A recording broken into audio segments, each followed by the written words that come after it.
Hello students, video शुरू करने से पहले प्लीज चैनल को लाइक, शेयर और सब्सक्राइब जरूर करें। एक इम्पॉर्टेंट इन्फॉर्मेशन, अगर आपको इस वीडियो के नोट्स चाहिए तो डिस्क्रिप्शन बॉक्स में दिया गया डाउनलोड लिंक चेक करें। Thank you. चलिए शुरू करते हैं। इस वीडियो में हम पढ़ेंगे MANE4 जेंडर एंड सोसाइटी के प्रीवियस ईयर क्वेश्चन और most important questions with answers. यह क्वेश्चंस आपके एग्जाम के लिए बहुत इम्पोर्टेंट है। अगर आपने ये अच्छे से कर लिए तो एग्जाम निकलना पक्का है।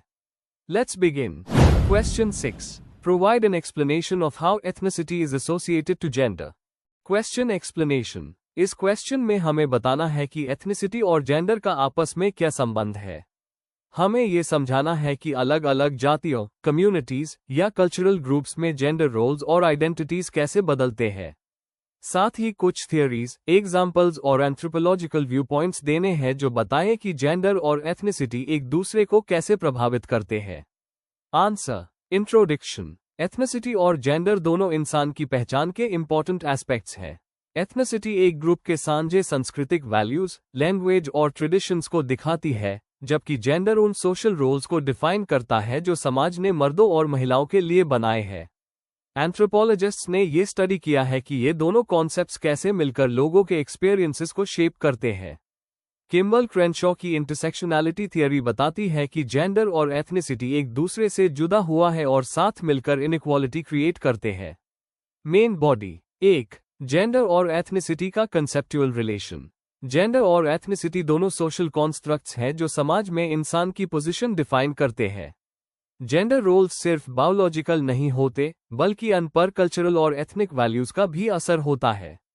बहुत सी इंडिजिनस सोसाइटीज में जेंडर रोल्स उनकी कल्चरल ट्रेडिशंस के हिसाब से डिफाइन किए जाते हैं। एग्जाम्पल, नावाहो कम्युनिटी में नदलिही नाम का थर्ड जेंडर कॉन्सेप्ट मिलता है, जो उनके एथनिक बिलीफ्स का हिस्सा है। 2. इंटरसेक्शनैलिटी थियरी का रोल। इंटरसेक्शनैलिटी ये बताता है कि जेंडर को अलग से समझना पॉसिबल नहीं, यूज एथनिसिटी, क्लास और रेस के कॉन्टेक्स्ट में समझना होता है। एथनिक माइनॉरिटी महिलाओं को जेंडर के साथ साथ एथनिसिटी के बेसिस पर भी डिस्क्रिमिनेशन फेस करना पड़ता है। एग्जाम्पल, बेल हुक्स और पैट्रिशिया हिल कॉलिंस जैसे ब्लैक फेमिनिस्ट स्कॉलर्स ने दिखाया कि अफ्रीकन अमेरिकन वीमेन को रेशियल और जेंडर दोनों के कारण इनइक्वालिटी झेलनी पड़ती है। एक्सप्लेनेशन। इसका मतलब है एक औरत का एक्सपीरियंस सिर्फ उसके जेंडर से नहीं, बल्कि उसकी एथनिक आइडेंटिटी से भी शेप होता है। 3. एथनिसिटी के अंदर जेंडर रोल्स और कल्चरल पहचान। हर एथनिक ग्रुप अपने तरीके से मेन और वीमेन के रोल्स डिफाइन करता है। जेंडर एक्सपेक्टेशंस उनके कल्चरल नॉर्म्स, ड्रेस कोड्स और मैरिज कस्टम्स पर आधारित होते हैं। साउथ एशिया में कुछ एथनिक ग्रुप्स विमेन के लिए मॉडेस्ट ड्रेस और लिमिटेड मोबिलिटी को प्रमोट करते हैं, जबकि कुछ ग्रुप्स उन्हें ज्यादा इंडिपेंडेंस देते हैं। एग्जाम्पल, केरला के नायर कम्युनिटी में मैट्रिलिनियल सिस्टम के वजह से वीमेन को अधिक अधिकार और सोशल पोजीशन मिलती है। 4. ग्लोबलाइजेशन और बदलते हुए जेंडर एथनिक रिलेशंस।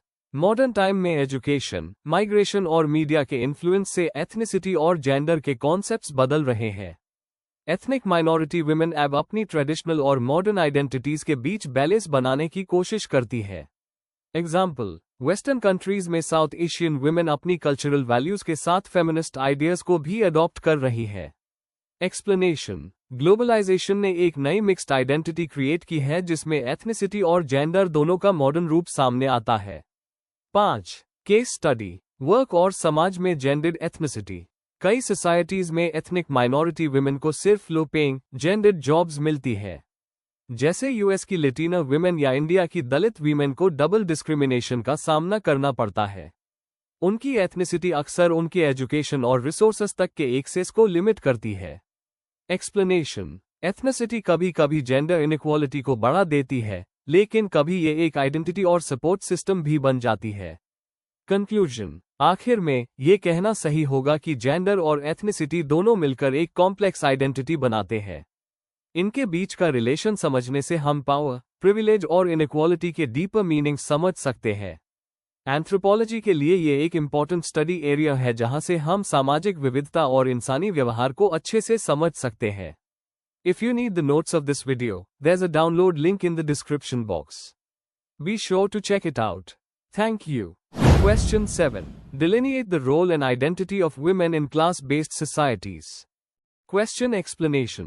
इस क्वेश्चन में हमें बताना है कि क्लास बेस्ड सोसाइटीज में महिलाओं का रोल और उनकी आइडेंटिटी कैसे बनती है। हमें ये समझाना है कि क्लास, आर्थिक और सामाजिक स्थिति और जेंडर, लिंग कैसे मिलकर महिलाओं के जीवन के अवसर, सम्मान और पहचान को प्रभावित करते हैं। Answer. Introduction. Class based society वही होती है जहां लोगों को आर्थिक और सामाजिक स्थिति के हिसाब से विभाजित किया जाता है। ऐसी समाज में महिलाओं की स्थिति उनके क्लास और जेंडर दोनों से तय होती है।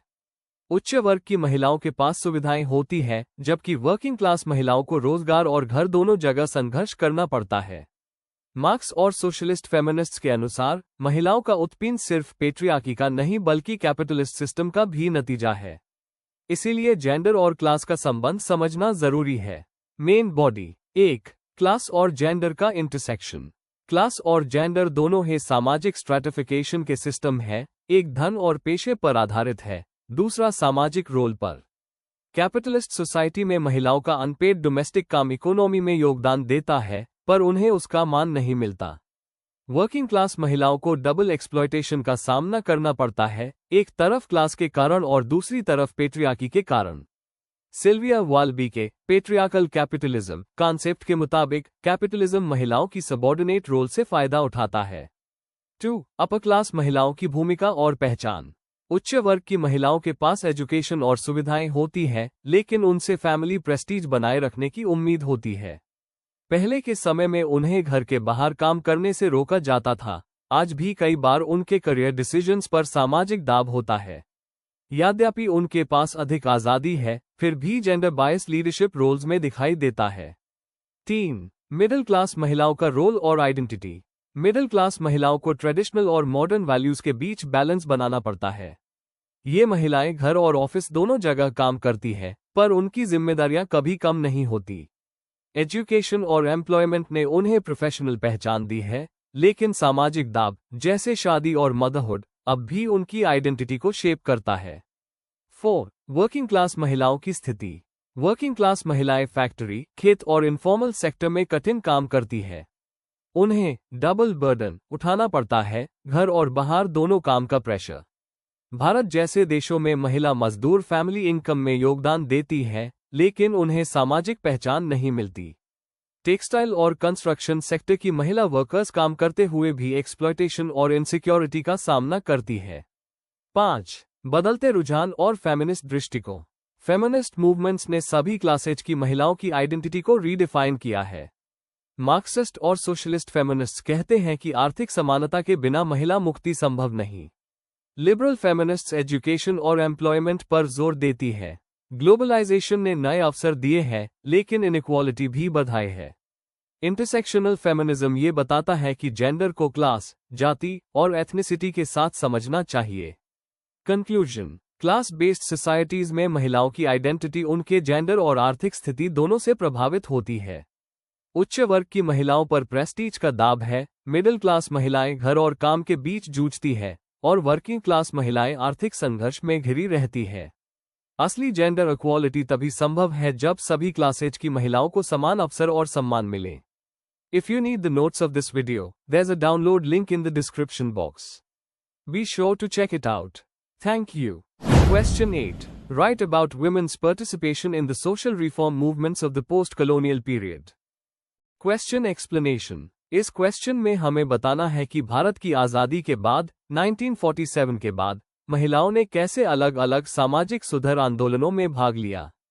हमें उनके योगदान, मुख्य मूवमेंट्स और उनके परिणामों को एक्सप्लेन करना है, जैसे gender equality, education, labour rights और सोशल जस्टिस के क्षेत्र में। आंसर। इंट्रोडक्शन। आज़ादी के बाद भारत में महिलाओं की भूमिका एक नए दौर में गई। पहले जहां उनका फोकस फ्रीडम स्ट्रगल पर था, वहीं पोस्ट कॉलोनियल पीरियड में उन्होंने सामाजिक न्याय, समानता और सशक्तिकरण के लिए संघर्ष शुरू किया। इस दौर में महिलाओं ने सिर्फ घर तक सीमित रहने के बजाय समाज और राजनीति दोनों में अपनी पहचान बनाई। कई नए संगठन और लीडर्स उभार कर आए, जिनमें से कई ने महिलाओं के अधिकारों के लिए लड़ाई लड़ी। Main body. 1. Early phase of post colonial women's movements 1947 to 1970। आज़ादी के तुरंत बाद देश के विकास पर ध्यान दिया गया और महिलाओं के मुद्दों को वेलफेयर स्कीम्स के जरिए एड्रेस किया गया। All India women's conference AIWC और national federation of Indian women NFIW जैसे संगठनों ने एजुकेशन और लीगल राइट्स के लिए काम किया। संविधान ने सभी को समान अधिकार दिए, लेकिन सामाजिक प्रथाओं जैसे दहेज और असमानता जारी रही। हिंदू कोड बिल्स 1955-56 के जरिए विवाह और विरासत में महिलाओं को अधिकार दिए गए। यह जेंडर इक्वालिटी की तरफ एक बड़ा कदम था।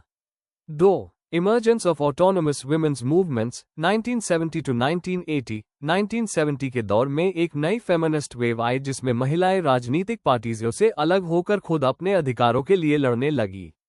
एंटी डाउरी मूवमेंट, दहेज हत्याओं के विरुद्ध देश भर में आंदोलन हुआ, जिससे डाउरी प्रोहिबिशन एक्ट को मजबूत बनाया गया। मथुरा रेप केस, इस केस ने देश भर में प्रोटेस्ट को जन्म दिया और रेप कानूनों में 1983 में बड़े सुधार हुए। चिपको मूवमेंट, उत्तराखंड में गौरा देवी और महिलाओं ने पेड़ों को बचाने के लिए चिपको आंदोलन शुरू किया, जिसमें महिलाओं ने एनवायरमेंट प्रोटेक्शन में अपना योगदान दिया। 3. Expansion to labour, health and grassroots movements 1980-1990। SEWA self employed women's association, जिसे एला भट्ट ने 1972 में शुरू किया, ने मजदूर महिलाओं को सेल्फ एम्प्लॉयमेंट और फाइनेंशियल इंडिपेंडेंस दी। इमरजेंसी के दौर में फोर्स्ड स्टेरिलाइजेशन और हेल्थ के इश्यूज के विरुद्ध भी महिलाओं ने आवाज उठाए। एंटी लिकर मूवमेंट्स और महंगाई के विरुद्ध प्रोटेस्ट में भी महिलाओं की सक्रिय भागीदारी रही, जिससे उनकी राजनीतिक समझदारी बढ़ी। 4. कंटेम्पररी फेस 2000 टू प्रेजेंट, नए युग में महिला आंदोलन डिजिटल प्लेटफॉर्म्स तक पहुंच गए हैं। #MeToo मूवमेंट, 1 बिलियन राइजिंग और वर्कप्लेस हरासमेंट के विरुद्ध प्रोटेस्ट्स ने नए सामाजिक बदलाव लाए। शाहीन बाग प्रोटेस्ट्स और नर्मदा बचाओ आंदोलन जैसे मूवमेंट्स में भी महिलाओं ने अपनी मजबूत उपस्थिति दिखाई। आज के मूवमेंट्स जेंडर के साथ साथ कास्ट, क्लास और इकोलॉजी जैसे मुद्दों को भी इंक्लूड करते हैं। कंक्लूजन, पोस्ट कॉलोनियल पीरियड में महिलाओं के सोशल रिफॉर्म मूवमेंट्स ने भारत के समाज को एक नई दिशा दी। डाउरी, वायलेंस और इनइक्वालिटी के विरुद्ध उनकी लड़ाई ने समाज में समानता और न्याय के लिए रास्ता बनाया।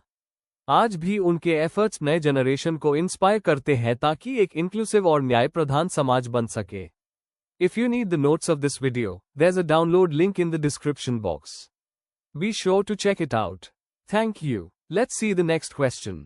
Question 9. Describe 2 life course events highlighting their effect on a woman's identity and position in society.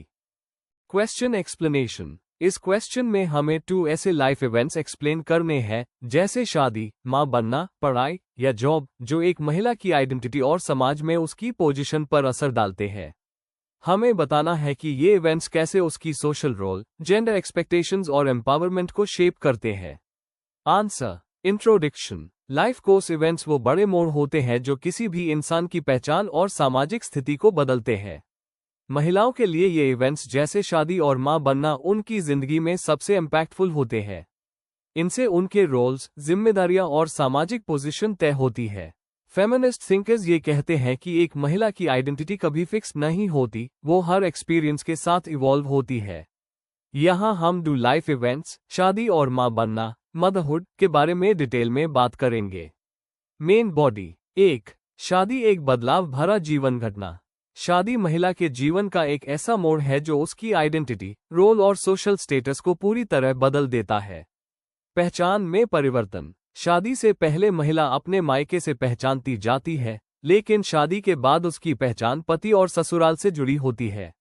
यह पेट्रियार्की का सिंबल है जहां महिला की आइडेंटिटी इंडिविजुअल के बजाय रिलेशनल होती है। सामाजिक उम्मीदें। शादी के बाद समाज उनसे नई उम्मीदें रखता है, घर संभालना, परिवार का ध्यान रखना और पति का साथ देना। ये रोल्स कभी कभी उनके पर्सनल डिसीजन मेकिंग को लिमिट कर देते हैं। आर्थिक निर्भरता। कई समाजों में शादी के बाद महिला पति पर फाइनेंशियली डिपेंडेंट हो जाती है, जिससे उसकी सामाजिक पावर कम हो जाती है। सिल्विया वाल्बी जैसे फेमिनिस्ट्स कहते हैं कि मैरिज जेंडर इनइक्वालिटी को इंस्टीट्यूशनलाइज करती है। बदलती सोच। आज के समय में एजुकेशन और इक्वालिटी के साथ कई महिलाएं शादी के बाद भी अपनी ऑटोनॉमी और करियर मेंटेन कर रही है। इससे ट्रेडिशनल नॉर्म्स को चैलेंज मिल रहा है।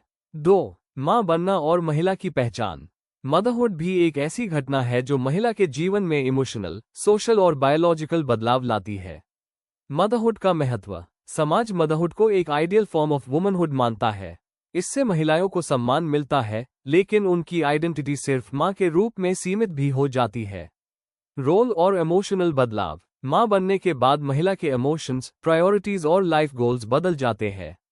उससे एक नई सेंस ऑफ पर्पस मिलती है और समाज में इज्जत भी बढ़ जाती है।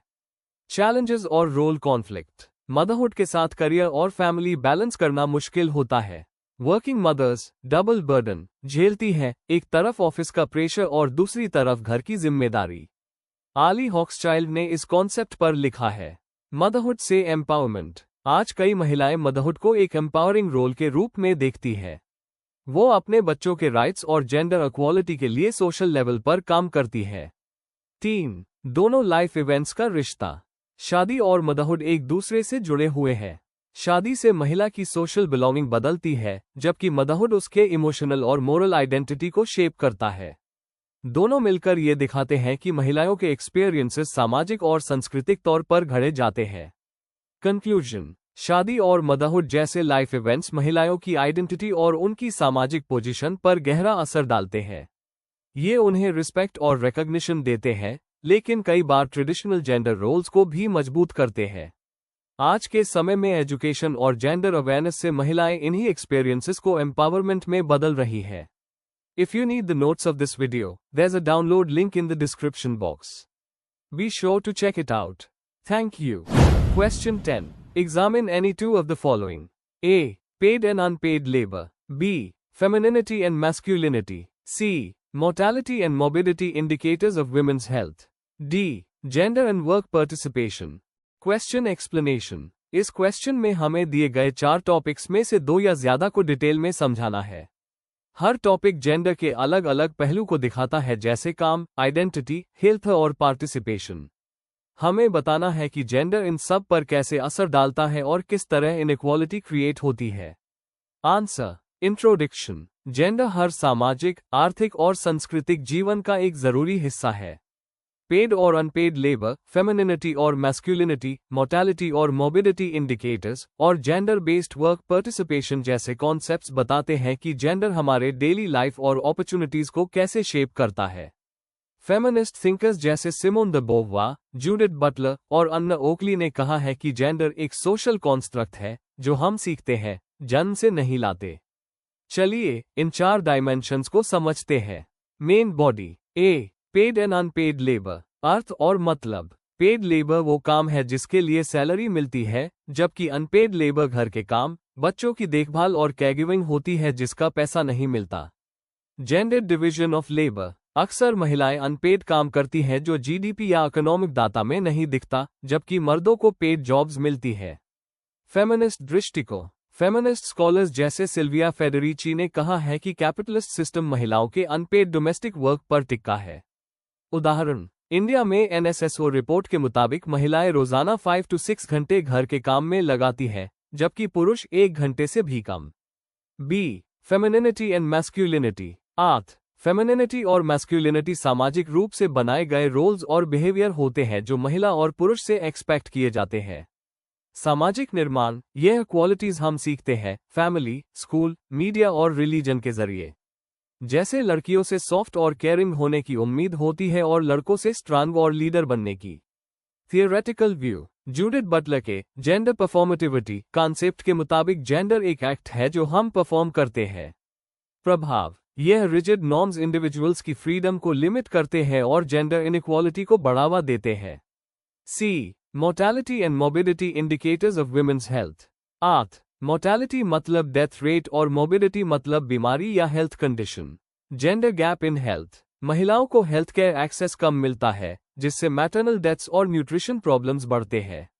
डाटा के हिसाब से हु के मुताबिक महिलाओं का मोर्बिडिटी रेट ज्यादा होता है रिप्रोडक्टिव और डोमेस्टिक वायलेंस इश्यूज के कारण।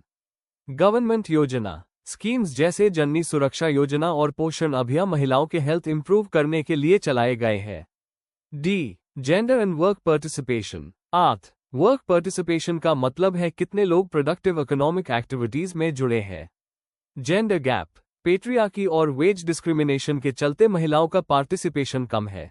इंडिया का उदाहरण 2023 के PLFS डाटा के मुताबिक फीमेल पार्टिसिपेशन 27% के आसपास है, जबकि मेल 75% से ऊपर है। सुधार के कदम: इक्वल पे, फ्लेक्सिबल वर्क और चाइल्ड केयर सपोर्ट देने से जेंडर बैलेंस सुधर सकता है। कंक्लूजन: जेंडर हर सेक्टर में डीपली रूटेड है, चाहे काम हो, आइडेंटिटी हो या हेल्थ। महिलाओं का अनपेड काम सोसाइटी को चलता है, पर उन्हें पहचान कम मिलती है। मैस्कुलिनिटी और फेमिनिनिटी के स्टेरियोटाइप्स उनकी फ्रीडम को लिमिट करते हैं। हेल्थ और वर्क पार्टिसिपेशन डाटा दिखाता है कि अभी भी जेंडर गैप ज्यादा है। इस गैप को कम करने के लिए अवेयरनेस और इक्वल पॉलिसीज जरूरी है। Before we end, please like, share and subscribe the channel for more such study materials and one important information, अगर आपको नोट्स चाहिए तो डिस्क्रिप्शन बॉक्स में डाउनलोड लिंक दिया हुआ है, जरूर चेक करें। Thank you.